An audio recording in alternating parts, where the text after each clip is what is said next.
Pengetahuan Anda kurang sekali soal demokrasi itu. Iya, saya mau terangkan itu. Jangan pilih Andre, karena dia tidak setajam pikiran Sultan Syahrir. Tidak setajam pikiran Natsir, tidak setajam pikiran Buya Hamka. Setiap minggu, saya di LBH dulu. Penasehat politik Buyung Nasution. Setiap kali kita diskusi, datang polisi dari Kramat 5, dulu polisi dan tentara masih sama, Kremlin kita sebut. Dia masuk ke ruang diskusi, ada Malik. Dia naik di atas meja dan dia bilang, demi undang-undang saya bubarkan diskusi ini. Orde Baru pakai demi undang-undang. Dia sah bubarin itu. Undang-undangnya subversif memang. Tapi dia pakai undang-undang. Kalau sekarang rektornya ditelepon, jangan terima Rocky Gerung untuk diskusi itu. Anda lihat. Jadi kalau Anda bilang Jokowi merawat demokrasi, Jokowi tiba ketika Indonesia udah demokratis, saudara Andre itu. Jokowi nggak ada di mana-mana ketika Anda di Uber-Uber itu. Jadi bagaimana mungkin Anda bilang Jokowi sedang merawat demokrasi? Dia memberantakkan demokrasi, itu intinya. Coba, ada pepatah bilang begini. We choose joy and sorrow long before we experience them. Kita memilih kegembiraan atau kesusahan jauh sebelum kita mengalaminya. Kalimat itu, Anda tahu kalimat itu siapa yang ucapkan? Yang ucapkan itu adalah Gibran. Yang nama depannya Kahlil.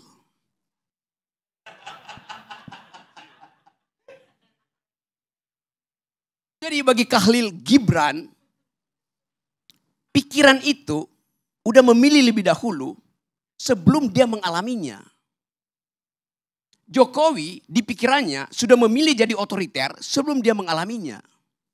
Sebelum dia menjalankannya. Itu yang namanya authoritarian personality. Ide untuk memperpanjang masa jabatan itu adalah authoritarian personality. Ide untuk menambah masa jabatan itu adalah ide authoritarian personality. Ide untuk menjadikan Gibran calon wakil presiden itu adalah authoritarian personality. Dia udah memilih sebelum dia lakukan bahkan. Begitu cara melihat otoritarianisme saudara Andre itu. Jadi kalau Anda sebut-sebut dari awal bahwa ya ini ya Jokowi ya demokratis. Lo otaknya itu dari awal otoritarian. Itu dasarnya. Hitler menyembunyikan kebengisannya sebelum jadi pemimpin. Hitler dipilih secara demokratis. Itu pentingnya belajar sejarah saudara Andre itu. Pengetahuan Anda kurang sekali soal demokrasi itu. Iya, saya mau terangkan itu. Jadi hentikan segala macam cawek-cawekmu itu. Akan kelihatan Anda dungu kelihatannya tuh. Serius saya katakan itu. Ini akan pengaruhi. Kalau Anda masih begini terus saya kampanye di wilayah Anda di Padang itu. Jangan pilih Andre. Karena dia tidak setajam pikiran Sultan Syahrir. Tidak setajam pikiran Natsir. Tidak setajam pikiran Buya Hamka. Itu masalahnya. Saya lanjut sedikit ya. Ya tapi you gak ngerti itu isi demokrasi itu. Itu soalnya. Oke. Coba kita lanjut sedikit. Jokowi gak datang seperti Soeharto bilang I'll cover you. Gua gebuk lu. Enggak. Dengan senyap dia lakukan pengkhianatan. Pengkhianatan pada Ibu Mega. Pengkhianatan pada bangsa ini. Pengkhianatan pada emak-emak. Apa kurang kejamnya Jokowi? Dia bikin IKN. Dia jual gak laku ke Cina. Dia jual ke Amerika gak laku. Dia jual ke Mesir gak laku. Dia jual ke Malaysia gak laku. Dia jual ke Singapura gak laku. Lalu akhirnya dia paksa oligarki itu untuk nyumbang di depan. Kurang cukup. Dia suruh APBN pindahkan 20, 30, 40% ke IKN. Pada saat yang sama seorang pria berkeluarga di Kupang, tempat Parera, 2 hari lalu, merobek perutnya karena nggak bisa beli beras. Bengisan siapa dengan Pak Harto? Tidak pernah ada di zaman Soeharto orang bunuh diri karena nggak bisa makan itu. Padahal orang ini setiap bulan di Kupang itu nunggu di pintu gerbang desa untuk dapat BLT. Dan itu ilmunya Jokowi. Membujuk orang supaya tidak produktif, supaya tidak pinter. Sebagian besar mereka yang nunggu BLT itu adalah pemilih yang tidak tamat kelas 7. Mereka menunggu serangan fajar, mereka menunggu BLT. Itu bengis namanya tuh. Zaman Pak Harto kurang ajar. Dia suruh konglomerat eksploitasi sumber daya. Berapa persen yang balik ke negara? 35%. Zaman SBY berapa persennya balik ke negara? 27%. Zaman Jokowi berapa persennya balik ke negara? 6%. Itu bengis namanya tuh.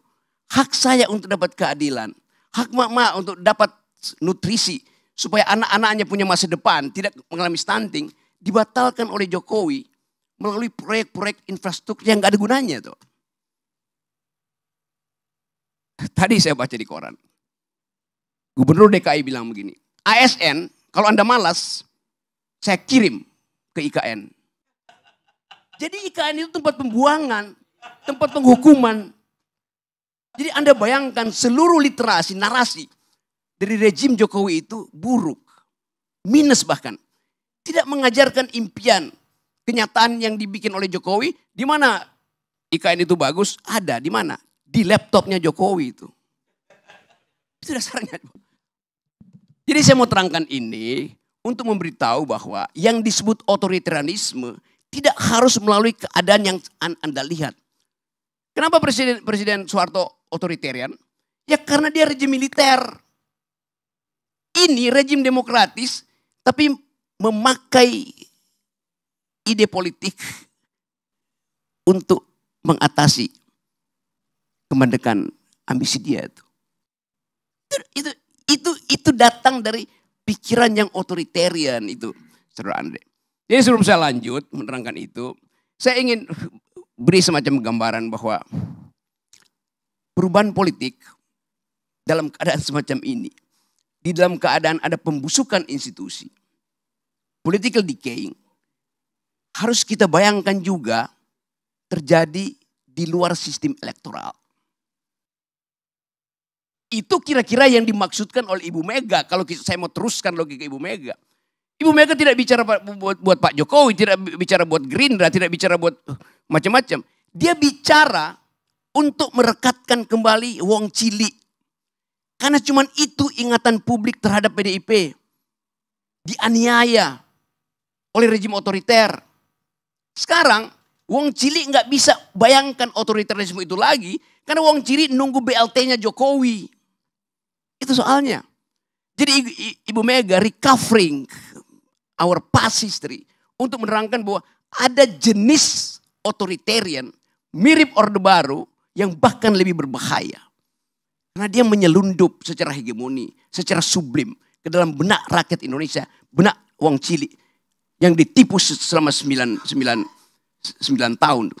Dan kelas menengah akhirnya menangis di depan TV. Karena sadarnya telat. Saya mau terangkan ini bukan dalam upaya untuk mengadu domba Orde Baru, Orde Lama. Tetapi supaya kita paham bahwa kemampuan kita secara intelektual dibatalkan oleh Jokowi sehingga bahkan untuk mengerti demokrasi dari orang semacam Andre gagal dia pahami itu. Sekali lagi saya nggak ada problem dengan Anda. Saya punya problem dengan cara membaca sejarah. Terima kasih. Saya memang Bang Rocky ya tidak setajam Muhammad Nasir, Muhammad Yamin, Buya Hamka yang abang sebutkan tokoh-tokoh besar Sumatera Barat. Betul. Tapi Bang, saya pertanggungjawabkan jabatan saya sebagai anggota DPR. Gak bisa begitu. Sebentar Bang. Standar kita adalah Nasir, Hatta, Syahrir. Kalau dari bawah itu Bang. Anda pergi dari demokrasi itu. Satu hal yang saya pertanggungjawabkan. Apa yang Anda pertanggungjawabkan? Kalau Anda udah dibilang. Abang bicara. Anda bilang Anda di bawah standar pendiri republik. Ya. Ngapain Anda ada di sini coba? Sebentar. Tapi satu hal yang bisa saya pertanggungjawabkan dunia akhirat, Pak. Ini bukan soal dunia Sebentar. akhirat, ini soal Nah, ide ini republik, ide demokrasi. Abang maunya didengar saja. Tidak, Tapi tidak Anda mau sendiri udah mendengar. mengaku Anda di Sebentar. bawah standar, ngapain Anda bicara Sebentar. lagi? Saya nggak dengar orang di bawah standar. Saya ingin menyampaikan, ini hak saya bicara. Tolong hormati dong perbedaan pendapat. Bukan Anda Nah, dari tadi. saya ingin sampaikan satu hal. Apa yang Anda mau Saya sampaikan? pertanggungjawabkan jabatan saya, kinerja saya boleh diadu sama anggota DPR dari seluruh Sumatera Barat. Kinerja saya baik di DPR maupun membangun kampung saya di hubungannya Sumatera apa? Barat. Anda Ya, mesti sebentar. gini. Ya, kan Cara tadi dibilang dungu. Saya akan berkampanye di Sumatera Barat. Silakan abang berkampanye di Sumatera. Saya Bre. bertanggung jawab sebentar, Gini, Pak. saya terangkan cara demokrasi, begini. Pak. Kagak ya, lain gak usah. Standar kita itu bukan anggota belajar DPR demokrasi. di Sumatera Barat. Standar kita adalah pemimpin-pemimpin republik yang datang dari Sumatera Barat. Itu standarmu. Masa Anda rendahkan standarmu sendiri? Ya, Astaga. Sebentar, Bang. Saya menghormati founding father saya. Ya, tentu Founding fathersmu tidak mau dihormati oleh orang dungu. ya, itu haknya abang bicara seperti itu. Tapi hak saya juga bicara. Saya bisa pertanggungjawabkan dunia akhirat kinerja saya membangun Sumatera Barat maupun kinerja saya Baik. di DPR bisa diadu oleh 13 anggota DPR RI yang lain asal Sumatera Barat. Baik. Saya siap diadu Baik. kinerjanya. Ini artinya dia mau apple to apple. Antara apel sehat yaitu pendiri bangsa ini dan apel busuk yang dia pegang sekarang. Baik.